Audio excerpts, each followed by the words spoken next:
Good morning, everybody, and welcome to day 2 of the SAME Joint Engineer Training Conference. Great to see so many people here.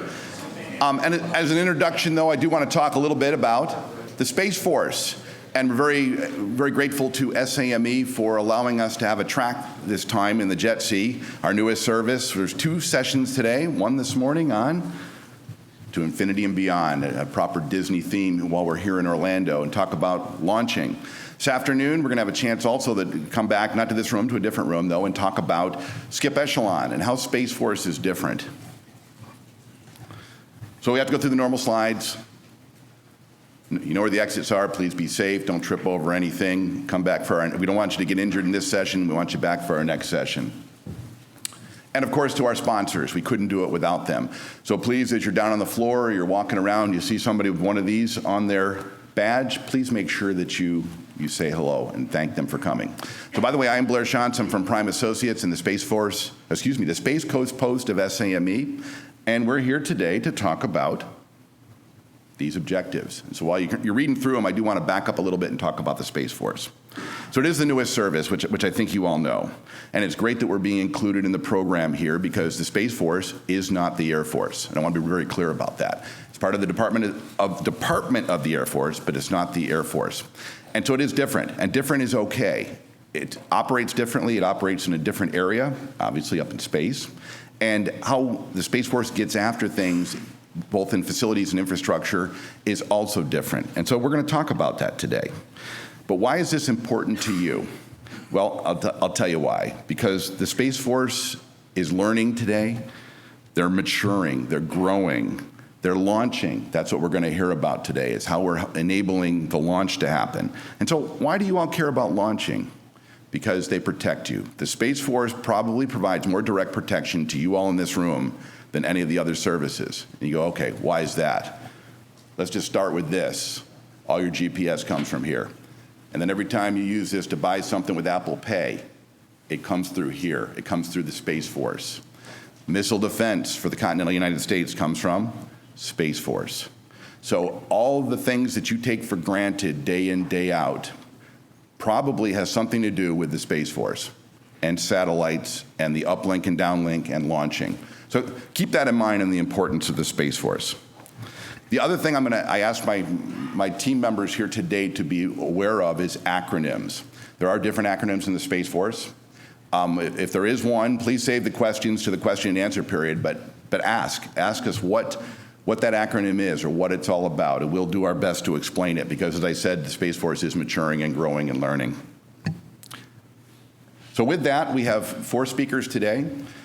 We have 4 different echelons we're going to talk about. We're going to talk from the Space Force level. We're going to talk from the 2 space launch deltas, the one at Vandenberg and the one at Patrick. And then we're going to hear from industry, and we're going to hear from Lynn and how she's helping Space Force at the 2 space launch deltas get the mission done. So with that, Lieutenant Colonel Robert Barnes, but more importantly, Colonel Promotable. So please congratulate him on that. Hi, good morning. Like Blair said, Lieutenant Colonel Robert Barnes, coming up on 22 years in the Air Force.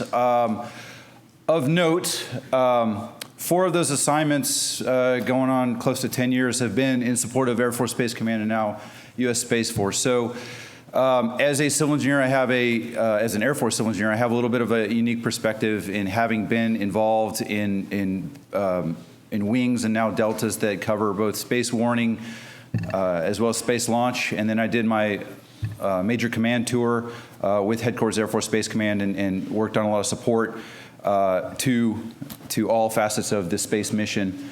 You can see that, in fact, I've won the lottery. I got to be stationed at Patrick Space Force Base twice now, over there close to Cocoa Beach, just about an hour east of here. So why am I talking to you? First of all, when the Space Force was created under the Department of the Air Force, they did not take everything with them. The Space Force took their space operators, the Space Force took their space acquirers, they took intel and they took cyber. all of the, you'd call them mission support, combat service support remains under the Air Force proper.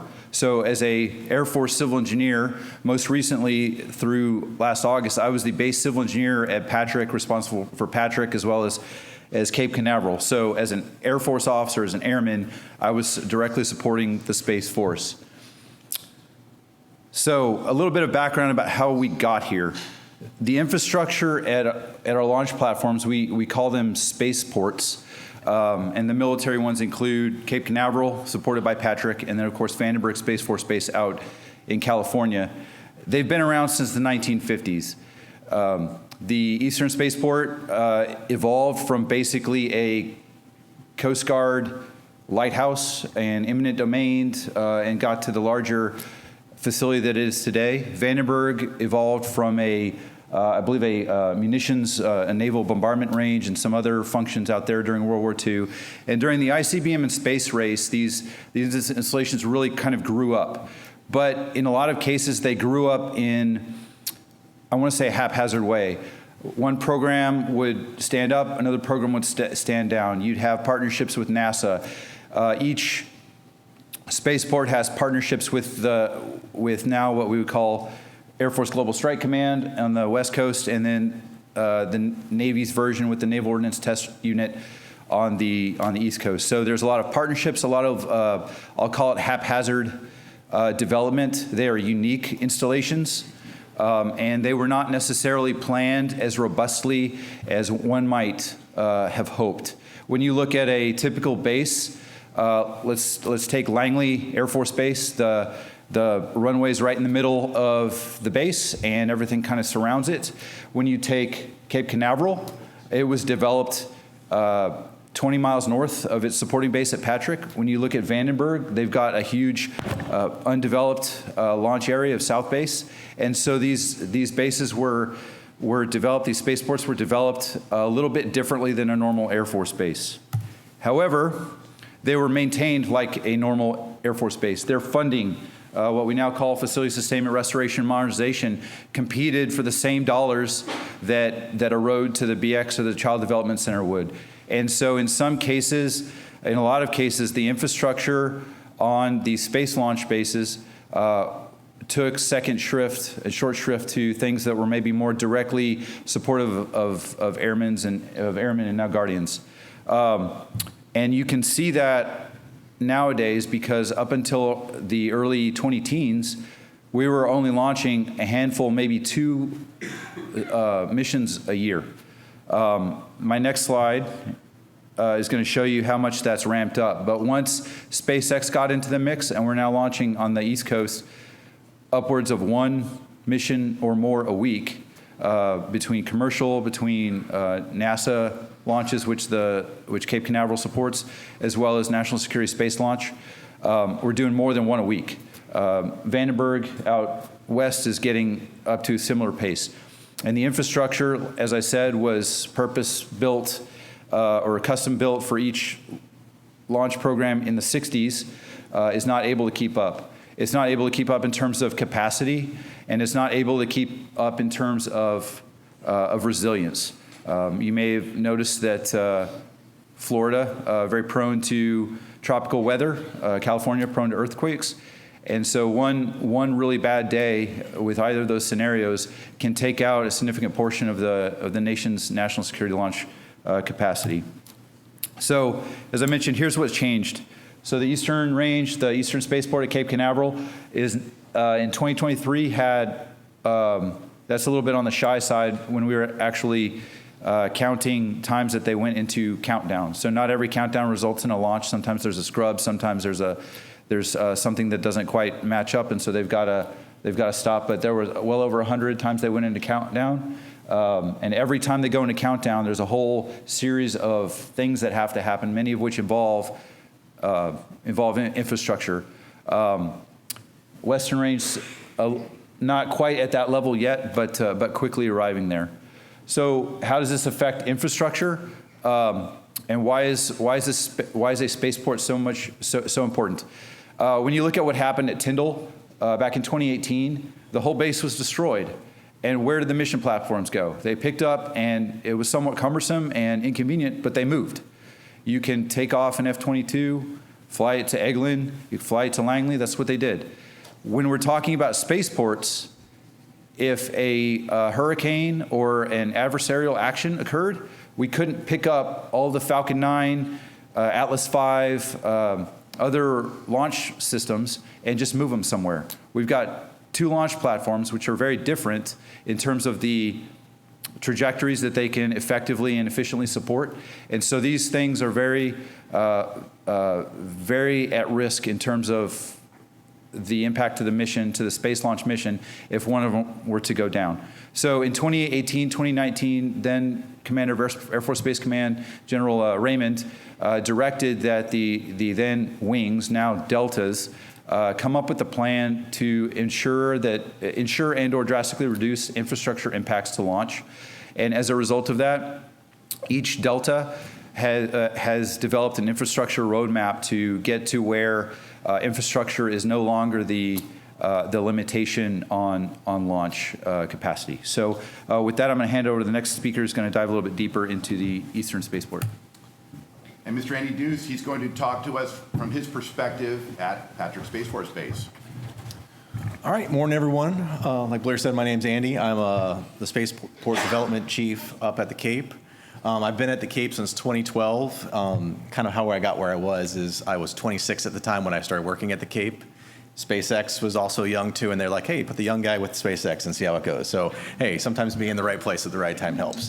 One other fun thing I do is I do moonlight as a film critic, so I'd be remiss if I didn't give you movie recommendations. So, The Fall Guy, in theater now, great date night movie. Go see that. Also, The Phantom Menace, Star Wars Episode 1 is back in theater now. If you take your kids and look at it as a family movie, it is way better than we remember as kids, which was awful, but much better when you take your kids and look at it from that lens. All right, next slide. We're going to talk about what is so important about the Eastern Range. So, who knew that launching rockets over people is a bad idea? Like, you shouldn't do that. Like, they're explosive. If they land on people, not good things happen. So, Florida has a unique ability that we can launch all of these different orbits. So we can go highly inclined, so go up to the International Space Station. We can do polar orbits, so satellites that need to go over a fixed point. We can go around the Earth. Anyways, we have all of these things that we can do. So for what that means for space companies is money, is I can do all these different services from the same location. I don't have to pick and choose what I can do. So look at this chart. Commercial industry has pretty much said, we agree. So from 2017, only 17 launches. This year, we're projecting for 115. You should see what's planned even further beyond that. It's insane. So for me, what that has kind of opened up a question is, the Cape was not built for 115 launches. The Cape was built for the Apollo program, Gemini, and Mercury. So we were built for 10 to 30 at the most. How do you launch 115 plus with infrastructure that was built for manned spaceflight in the 60s? Also, how do you do all of that without, affecting the mission? So we've been looking at what does it take to do that? So we've defined this problem where Spaceport of the future is, how do you build a range that meets the growing launch mission? So we developed this 8-objective plan to do so. So the first is, the range has to be able to support launches every day. That's kind of the mindset where we're going to go. So launches are not going to be special anymore. When y'all flew here, did you see tourists taking pictures of your plane as you were coming in? That's what space flight needs to be. It's going to be routine. You're going to the airport, or you're pretty much ordering Uber. I need my spy satellite at this altitude. Lyft, what's your price? Uber, what's your price? Let's see. So that's kind of what we're going to do, is the range is going to have enough infrastructure where we can support setting up for SpaceX. We can set up for ULA, United Launch Alliance, or Blue Origin. Next, we're looking at how do you support launches, multiple launches per day. So the way we currently operate, we'll pick on Blair. If Blair's launching his little satellite TV into space, I've got to set up all my infrastructure just for Blair. And then we're configured just for him. No more. We're going to have all our infrastructure the same so we can support everyone at once. And that way we're not causing any restrictions. Next is eliminating all critical day restrictions on the range. So again, spaceflight currently is a special thing. So we lock down everything. You can't go drive here. You can't mess with this utility. You can't do maintenance. No more. MCO doesn't shut down maintenance on the airfield every time a Southwest plane lands. Same kind of thinking we're having there. Next is more infrastructure redundancy and resiliency, kind of hitting on the same idea, but we want to make sure that when we do have storm events, when we do have outages, when you do have a contractor who may bore through a comm line, I'm sure we've all seen that happen before, you don't shut down the entire base's mission profile. You can loop around it, you can get by it. Next is kind of one of our largest challenges, reduce impacts associated with launch and landing activities. The Cape, again, built for Apollo, Gemini, Mercury, smaller rockets. The stuff that's coming in the future well exceeds anything that man thought of in the 60s. So how the Cape is laid out, we can't support these larger vehicles without impacting personnel. So we need to move all of our personnel, our equipment, our material being stored further south. That way we have room for these newer launch programs to grow. And the big one to me is rapidly executable projects. I'm sure we've all written a plan for the government or read one by the government. They like to sit on your coffee table. They don't do much other than collect dust. This is not that. Everything that we have in our plan is doable in the next 4 years. Right now, we have over $100 million currently in construction to try and meet these launch objectives, and we have much more coming soon. And last is most entertaining is the range has to be fully operational while we execute this investment program. So pretty much my job duty is turn a Cessna into a C-130 mid-flight. This is why I have gray hair now. This is going to be by far the biggest challenge is how do we upgrade the range to do this launch profile when we're well beyond what we thought we could do? So how do we keep improving infrastructure? How do we include moving things without impacting our launch cadence? And with that, I'll turn it over to Lieutenant Colonel Monahan for the West Coast. And while Dylan's walking up there, you may notice he's in a different uniform than you normally see, especially the patches on his arms. Space Force Guardians are mission oriented. So when you see Space Force, you see the patches here. Those are folks that are mission oriented. So we have a mission oriented Guardian to talk to us next. So with that, over to you. Thank you, sir. Last time I was up on a stage in front of an audience like this, I was wearing the costume on the right, teaching at a Comic-Con. So this is a little bit different, but still just as fun, and I'm still just as excited to be here. So mission-driven constraints, kind of like Andy alluded to, we have to think about the space launch, but we also have to think everything supporting the space launch and not just the countdown. And at Vandenberg, we're really looking at how can we overhaul and upgrade our air, rail, port, roads, access gates, all those things to support the entire spectrum of activities from payload integration, rocket integration, transportation, everything we have to overhaul because we were just set up for just a few launches a year of NRO satellites going into polar orbit, and now we're going to be pushing to 100 launches a year in the next few years or so. So we also have to integrate, similar to East Coast, ops and construction going on.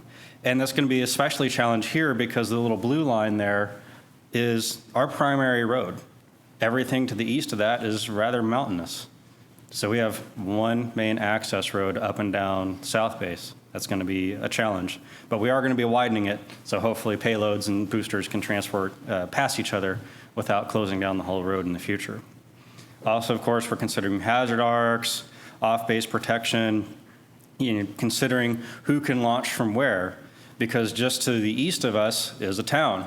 So if you have a large rocket taking off on the northern end of South Base, it's going to provide a much bigger hazard to the town than the East Coast, because they launch directly over the water. And all of this is what the Program Integration Office is going to manage. And so it's going to be a fun challenge going forward. So one of the ways we're approaching this problem is we are developing an operations model.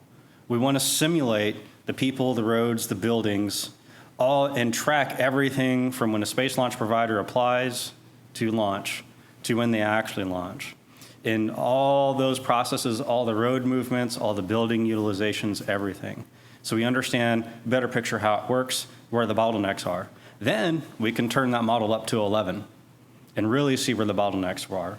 And what that's going to do is validate where we're spending our money to make the improvements. It's going to help us see and predict, if we improve this structure here, it's really not going to help. So we're going to redirect this money over there. So that'll be coming online and really help us. The other fun part is we launch mainly to the south. So all the infrastructure kind of on the more northern end, they're pretty safe, but everybody in the southern end, they're going to get overflown more and more and more. So what we're doing is building a mission development zone at the very north, or the south end of North Base, and it's a little tricky to say, where everybody can put their integration facilities, their admin facilities, their launch control centers, so they can work there every day of the week without having to evacuate every other day for a launch. So we are going to be challenging tradition a little bit. How we approach all the environmental stuff is going to be a challenge. Did you know that in 1970, Greenpeace was started in Santa Barbara County? Slid 30 is in Santa Barbara County. So it's going to be a bit of a challenge. And we're working through and working proactively with the regulatory agencies to try to get to common ground, common interests, and work our way through that. And in making sure we don't segregate, make sure we meet our timelines. It's going to be a fun challenge. It's going to have to challenge tradition a little bit. But I think we have a way forward. And we're also engaging senior leaders about deviations, because we had our original plan, but that's going to be changing rapidly as we go forward, because we're still rapidly evolving our plan. So that's going to be a fun time when they say, well, 3 years ago you said you were going to be spending this much on this project here. It's like, yeah, well, things changed. And I know the system isn't very well set up for that. Before you do that, Dylan, I'm going to audible here, and I'm going to actually ask you, not a question, but to comment on something. So Dylan's an acquisition specialist. He's not an engineer. What are your thoughts on how to interact and how to synchronize with the engineer community from an acquisition perspective? I ask a lot of questions and I listen, essentially. So I'm a 6'2". I'm used to working on weapon systems around Milestone B. So coming over to the civil engineering side is a great learning opportunity for me. And I think it's going to benefit me later on in my career when I go back to major weapon systems, because I'll understand things like environmental reviews, MILCON, Air Force Civil Engineering Center. So it's great for me. It's taken me a little bit longer to spin up, but I think it's good, giving me some well-rounded education. Does that answer your question? Perfect. Thank you. Great. And I'll turn it over to the next speaker. Thank you very much. I'm going to let you sit down first before I get up. And Lynn's from KCF Design, and she's going to give us her perspective of working with the Space Force as a contractor, specifically at Patrick, but I think you've also done some talking out at Vandenberg. Yes, good morning. I'm really excited to be here. As Blair mentioned, I'm the Director of Community Planning and Design at KZF Design. We are an AE firm out of Cincinnati. And for the Space Launch Delta's 45 Spaceport of the Future Planning Project, I was the project manager for the KZF DRMP team. I do want to give a shout out to DRMP. KZF led the facilitating and planning portion of it, but DRMP was a major player and led the infrastructure and environmental portion of this project, and their knowledge and experience at the Cape was an invaluable tool for this effort. Fun facts, I mentioned I'm from New Hampshire, about 50 miles north of Boston. I do that because I know Andy spent time at Hanscom, and if you can only be from New England and say this was a wicked awesome project. I also want to mention family members that served in the military, and want to take an opportunity for those who have or currently are serving in the military to thank you for your service and really appreciate it. So what we want to get into is the nuts and bolts. As Andy mentioned, we really needed to identify the projects to really create the spaceport of the future and get them where they need to go in a very short period of time. And to do that, we needed a higher level of fidelity of defining projects, defining prioritization, and that required a lot of information. So we did a very comprehensive approach for both Patrick and Cape Canaveral, and by doing that, it really allowed us to create that information needed for decision making to really push things forward to the implementation phase. And what that involved was installation-wide district planning for both the Cape and Patrick, while simultaneously developing an infrastructure roadmap, which was identifying 90-plus projects that were determined to be really needed to support the increased launch cadence. And in addition to that, to make projects more executable, we also simultaneously did environmental assessments. So as we were looking at projects and infrastructure improvement, it was going through a NEPA evaluation process and to make sure that those projects were viable and considered environmental considerations like sea level rise, endangered species, cultural resources, et cetera. And that made sure we were planning in the right direction considering that. Those EAs, we actually got FONSIs, or finding of no significant impact sign-off on both EAs for the Cape and Patrick.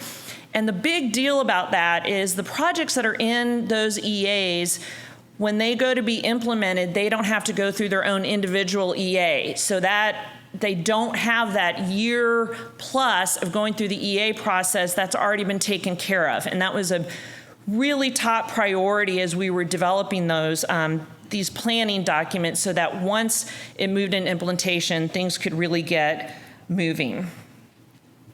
So actually, I'm going to go back to this other side real quick. As Colonel Barnes mentioned, the infrastructure had gone, the improvements or sustainment of the infrastructure had been involved in kind of the same DoD process and priorities, and that really created a lot of limiting factors for both the layout of the Cape and Patrick, as well as the infrastructure for both installations. It really created a lot of limiting factors that created issues to maintain even the current launch cadence, and a lot of make-do situations and situations like personnel need to be evacuated during certain launch events. And the current path forward wasn't going to work definitely for the increased launch cadence, so really identifying how the Cape needs to operate to support it. So for the district plans, it really was, what does the spaceport of the future look like?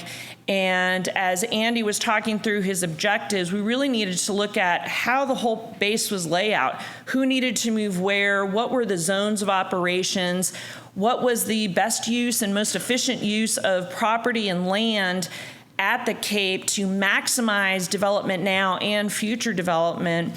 And we had to do that simultaneously considering what the commercial launch customers needed, identifying and revamping existing or historic launch complexes, but what areas of the Cape could we give or let them know that they could occupy for supporting facilities, and really understanding, and we essentially kind of determined a basic approach of north of the skid strip, make that all launch operation focus. South of the skid strip becomes more DoD mission and partner agency focus, and to try and deconflict those uses so that you don't have as many evacuations and conflicts of interest with the personnel. Those district plans also needed to look at the major infrastructure components and haul routes and how things moved throughout the Cape. These launch vehicles are very large, and when they come through the Cape, they're moving very slow, creates a lot of traffic issues. Again, another reason operations may slow down or stop. But also looking at the support infrastructure. In addition to the launch vehicles, there's fuel trucks, there's a lot of activity coming onto the Cape, and how best to address that. The infrastructure roadmap is, as we looked at, holistically the Cape, we really needed to first define the decades of issues that occurred at both Cape and Patrick and really understand what needed to be fixed now, and then also look for how that needed to be improved for the future launch cadence. And then again, the EA was really making sure that we were going through a process of getting these projects implementable.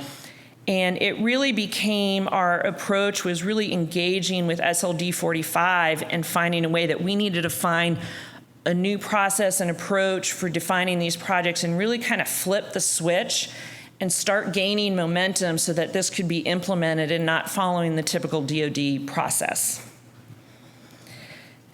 So this really kind of how we did it, really the spaceport of the future, there's really nothing comparable.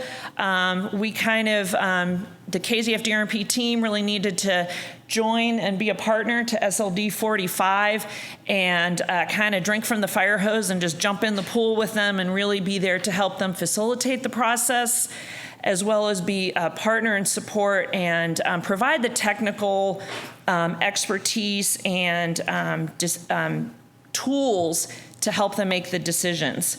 And part of what came from that is we really worked with SLD 45 to develop an iterative planning process.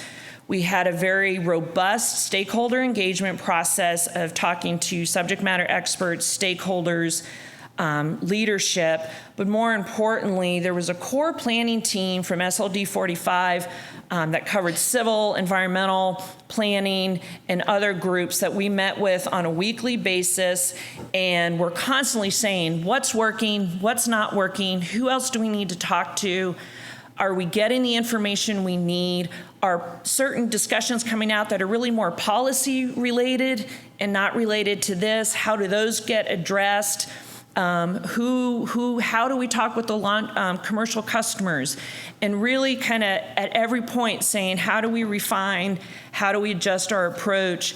And that iterative planning process allowed us to kind of gauge and adjust, and really we ended up developing a catered process for this specific project.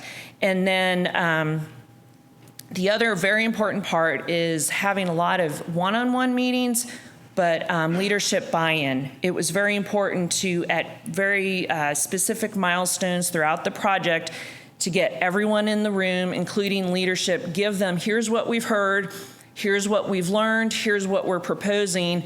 And those forums became it became a time where launch customers, stakeholders, subject matter experts, and leadership could all get in the same room, could all hear the same things, and could start identifying top priorities and understand really what the issues that other groups were dealing with, and that helped us get everyone on the same page of how to move forward and how to prioritize the projects and better define our next steps.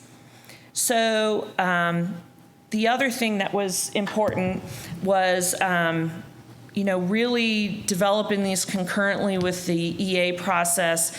And again, just by every project that we developed working on that NEPA analysis, we really could identify the developable land and really define how to best use the Cape to move forward.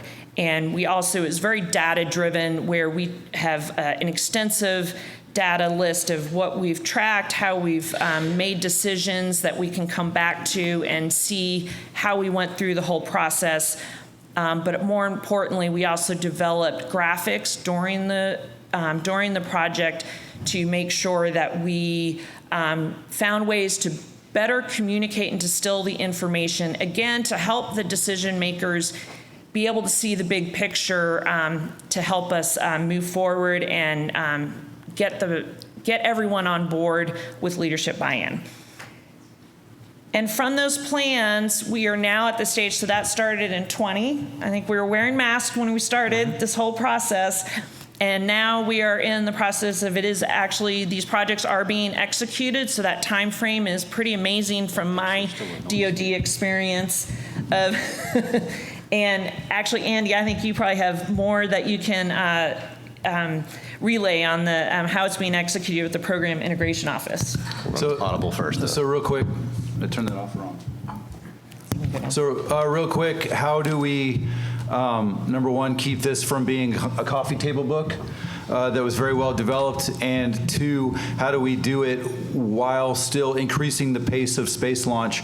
And so we've worked with everyone from the OSD level and above, Headquarters Space Force, Air Force Installation Mission Support Center, DET-1, and then AFCEC to develop a structure that is led by a program management office. You're all familiar with that term, sitting in San Antonio, that's going to man and staff on-site organizations at both Patrick and Cape Canaveral, and then each Space Launch Delta themselves, led by these two gentlemen, will be standing up program integration offices to ensure that that connective tissue between the Delta, the executing agent represented by AFIMSC, DET-1, AFCEC, USACE, making sure that connective tissue continues and is productive and enables, again, the continuation of the space launch. Andy, did you want to comment on how it's specifically being done at SLD 45? Sure. Real quick. So on the Cape, what we do is I've got a team of 16 people, and we are the boots on the ground to make the whole thing happen. So some of them are here with me today. So we've got project managers, contract specialists, planners, programmers, NEPA, you name it, we've got it. Anything that's necessary, I mean, to include people who move turtles. Anything necessary to make this program happen, we have brought it on board. Because this is, we do not want, there's so much momentum to make this happen to support the amount of launches coming forward. So we are making sure that we have the people and expertise in place for it to be done so. And we've got an outstanding support from, as I said, the OSD level, had a lot of congressional legislative interests at the state and federal level. Headquarters Space Force has been a tremendous advocate. And so at least for the coming years, we foresee this being pretty well resourced program. And so we're excited moving forward, working with all those teammates I just mentioned and getting us to a place where we can effectively launch both commercial, civilian, and military payloads into orbit. So my team up here did a great job. They stuck to their time, put out a lot of information. No, don't clap yet, because now it's your turn to do your job. What are your questions? Please step up to the microphone and ask away. And while folks are stepping up, I am going to make one editorial note, something that, a theme here, but it is Space Force centric. Space Force employs in place. So Space Force fights from the weapons platform, which is the installation with a weapons system. And that's not just true for launches, as you heard. That's true for every mission that the Space Force has. Different mindset. So I'll just throw that out there. So, ma'am, I think you stood up first. Megan Winnickennett, I work with Matrix Design Group. I also work with the Space Force a lot. I was stationed at Schriever as an Air Force civil engineer, so feel your guys' pain, but on a much smaller scale. So I guess one of my questions for you, it's awesome to hear that your programs are being resourced well.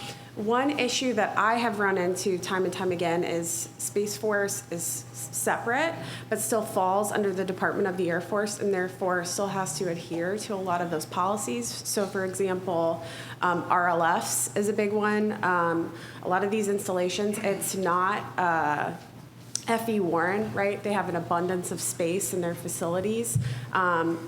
I'm guessing you guys run into similar issues where you don't have that abundance. You need facilities fast. Often that's RLFs, GSA leases, but the process is long, arduous, and lots of red tape.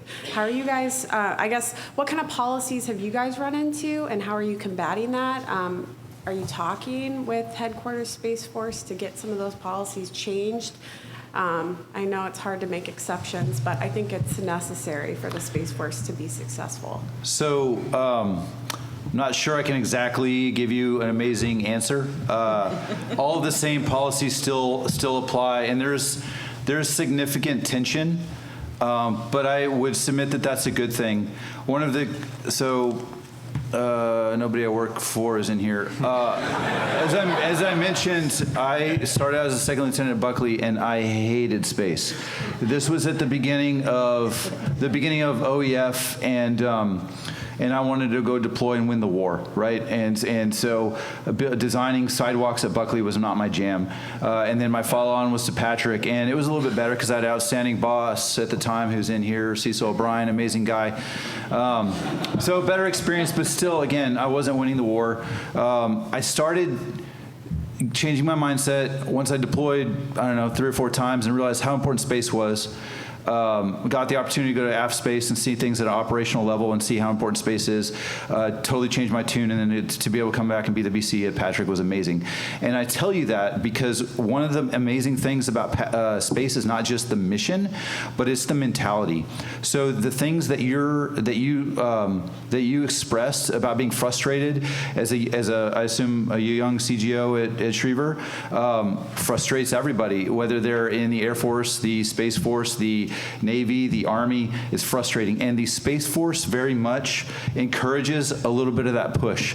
I occasionally get into some uncomfortable conversations about being caught in the middle, and the folks on headquarters space staff definitely, while telling us how it is, are also good advocates and great advocates for helping to kind of maybe change that mentality. And there have been things, both within the CE community as well as within just things writ large, that the Air Force has learned from the Space Force, because the Space Force, being so much smaller and mission focused, can kind of be a little bit of a lab that the Air Force can kind of learn from. I know that's not like a great answer of, yeah, we just waved our hands and all the rules went away. I'd love that. But it has been a good incremental growing process, in my opinion. I'm going to add to that from some experiences too. You have some members of the space staff here, and in the CE community, there's 3, going to be 5, so they're growing exponentially, but there's not a lot. Open to ideas, and they are working on the fringes and actually crossing a lot of the lines into beyond the gray area to get things done for space. So it is happening. It's a maturing organization. I would liken it to, you're trying to build a plane, but your arms and legs tied behind your back sometimes. So, And if I may add on to that, that's why SLID 30 was very deliberate in requesting someone with a blue nameplate to come lead the program integration office, so we can do exactly just what you were mentioning. Sir, I think you were next. Thank you, sir. Thanks for the presentation this morning. Great job. And Another great former boss. decades in the making. Glad to see it happening. Previous programs, there's a synergy that's built on the Cape and through Kennedy Space Center with the infrastructure and all. I didn't see much on the slides there. Are you guys teaming or working with KSC for funding, doing the redundancy on the utilities coming across? They were part. Sorry, I turned off. They were part of the multiple parts of interviews we did with KSC to make sure we were doing connections that made sense. The initial investment is focused primarily just on SLD 45 assets only. Okay. Any chance of leveraging funding through NASA, through a civilian agency versus the government, for the utilities, for the wastewater, those? I mean, they've got the regional plant going in. I think that they were going to do. Y'all going to be tied into that, Andy? Correct. Wastewater is its own. We can have a dissertation on the wastewater system. We won't go there. Couching that one aside, not currently. I do monthly. I sit down with NASA and we go over planning for both their version of Spaceport of the future and ours, and how we're going to connect or disconnect. So yes, we are kind of both independently working towards the same total for Spaceport objective. Okay. So Spaceport of the Future, just real quick, is not just this. We call this Spotify. Yes, thank you. Spaceport of the Future Infrastructure, SPOTFI. He hates it with a passion. But there are larger things that the Space Force, that the Assured Access to Space program is working writ large. They partner with KSC and NASA. Some of the things that we're bringing on to both Cape Canaveral as well as Kennedy Space Center involved EISs. There's a lot of partnership there. The Roy Bridges Bridge, which I'm sure you're well aware of, that's NASA property, but our problem. And so we've engaged with them at high levels with that, and have yet to get resolution.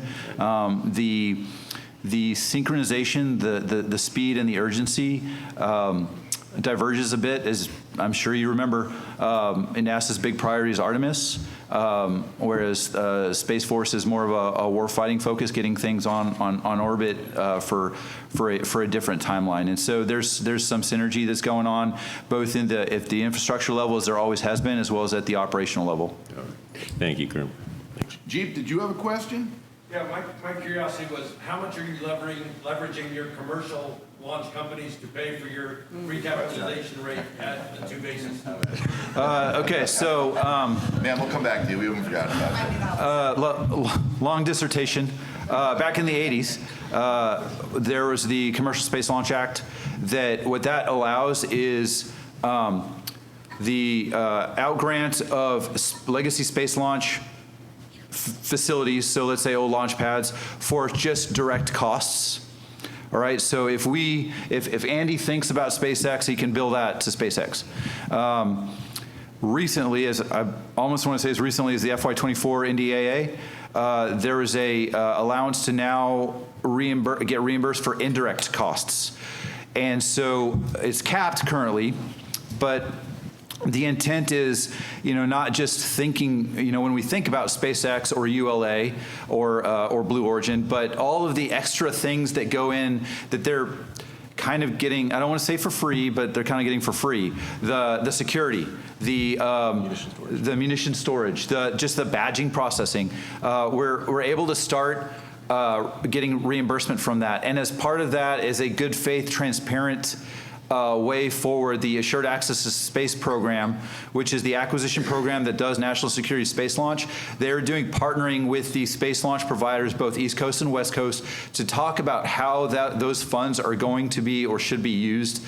Because one of the big concerns was that, well, SpaceX, they're going to be paying way more than some of the little guys, and so they're going to get to bully everyone around and get all their roads or all of their needs done. And so there's a process, and there's an evolving environment there. Does that answer your question? They fully, now to add to that, they fully, inside their fence line that's been outgranted to them, they're responsible for everything in there. We're not building them launch pads. We're not building them locked storage tanks. They're doing all of that. We just give them the utilities to plug into. I hope that addresses some of the question. I think it's good that you're getting your fair share back from them as they use the DoD facilities. Yep. Not to turn you into a for-profit business, but just making sure you're able to take advantage of it. There's been lots of things discussed and spitballed with varying levels of success. Working capital funds have been discussed, and that hasn't necessarily got a lot of traction. But there is that understanding. Within the AFIMSC community, there is the question of why aren't these eccentric billionaires paying for all this stuff? And so that's a whole long conversation I'm happy to talk with anybody about, but that's kind of a medium-length answer. Well, Twick has built the Army for years, right? And gotten your money from us. Mark, before you, I think this gentleman back here was first. Ma'am, your question got answered? Perfect. Sir? Hello, I'm Joseph with USACE. I also love the game Kerbal Space Program. I think it's a fantastic simulation game. Kerbal Space Program is built on the Unity game engine, which is the same engine that powers the digital twins at Tyndall Air Force Base and others. I was wondering if digital twins are being built for the spaceports of the futures and any insights or challenges that come with that. Yeah, we're looking into that actively at Vandenberg, because that's going to be an integral part of how we do all the deconfliction of, hey, we need to close this road for construction, who all is this going to affect. So more to follow. Thank you. Cape Canaveral also has a digital twin effort. John? Yeah, he's working it right there, the guy raising his hand. Mark, over to you. Hey, thanks. Mark Correll from HDR. So I heard the term PMO and PIO used, and then I heard Mr. Ducey's got 16 people working on what sounded like a PMO to me. And so what I'm interested in hearing, both from East and West, is how do you envision the PMO's responsibilities versus the PIO's responsibilities, and where does the Air Force supporting base civil engineers installation work integrate into those three areas? So I'll start, and then I'll hand it off to the two specific SLDs. So as I mentioned, this has been, I don't want to say aggressively resourced, but this has been happily supported by funding mechanisms. And so the intent when that was in discussion was to not overburden and blow up the specific CE squadrons and contracting squadrons. So the PMO, PIO, I know this can get some slushy definitions as things go. The intent of the PIO is to be under CHOCON from the SLD commander. to be able to integrate, again, connective tissue between the mission and the civil engineering enterprise. The AFIMSC Det 1 has assigned a CE lieutenant colonel and a CE 03 captain to lead the PMO, and so there'll be the connective tissue between the PIOs, between the deltas, and specifically the PSU, between AFCEC and other agencies down in San Antonio to help in a more specialized and direct way be the tentacles into the execution communities. They'll be more able to integrate and effectively communicate and leverage USACE, for example, and make sure that the two SLDs are talking and communicating because it's somewhat of a shared funding stream, and so there's some governance that's in staffing right now, and that'll be finalized here in the next couple weeks, I think. And so there's a governance. There's some slushy roles that are still going to kind of feel their way out. But the authorities still exist at AFCEC, AFIMSC as they always have. There's no new magical authorities that the SLD commanders or anyone else is getting, as far as that goes. And did you have anything to add on? If I had to way oversimplify it, I would say PMO, MILCON, CE squadrons, FSRM. Okay, so if you do that, I'm going to follow up with a clarifying question. Go ahead. Who's prioritizing, like the 90 projects that you're doing at Cape Canaveral, and deciding who's going to execute in what order? So that's a collective decision based on the governance that's going through staffing, and then I think there's a couple of opinions on that. The intent is to have ultimately a GO level senior steering group that involves Headquarters Space Force, that involves specifically the AFCEC commander is a signatory to it, as well as the program executive officer for the Shared Access to Space program. And so that should be a quarterly discussion. As we mentioned, as Dylan mentioned, the list of projects for Vandenberg initially envisioned grew and evolved, and so that's one of the things that entity is going to have to kind of discuss. There are other stakeholders at the OSD level and above that have a lot of skin in this game as well, and so that the senior steering group will also help work through that consideration. Sounds good. Thank you. Sure. Good morning. My name is Chris Seberl. I work for the Coast Guard now, but I used to run the Spaceport in Kodiak, Alaska. If you have lots of customers working in one place, it seems like your explosive separation distance would be an issue. You guys, if you are packing more and more in, did you take a greater risk tolerance, or do you have plenty of land?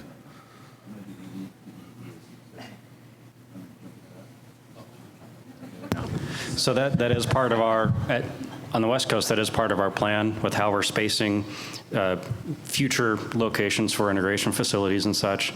And that is part of our plan for future launch sites. And fortunately for us, it's still a lot of greenfield sites, so we have a lot of flexibility in who goes where. And that plan is still evolving, but that is absolutely something we're considering, especially with liquid natural gas.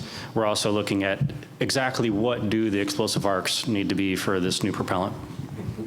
So it hasn't been lessened yet. You guys aren't packing in. Go forward a few slides. Or back. Go back, yeah. Go to more line. Okay, there you go. This one? Yep. All right, so what you're looking at, that's a historic image of Missile Road, ICBM Road. What you're looking at is the Gemini Mercury program.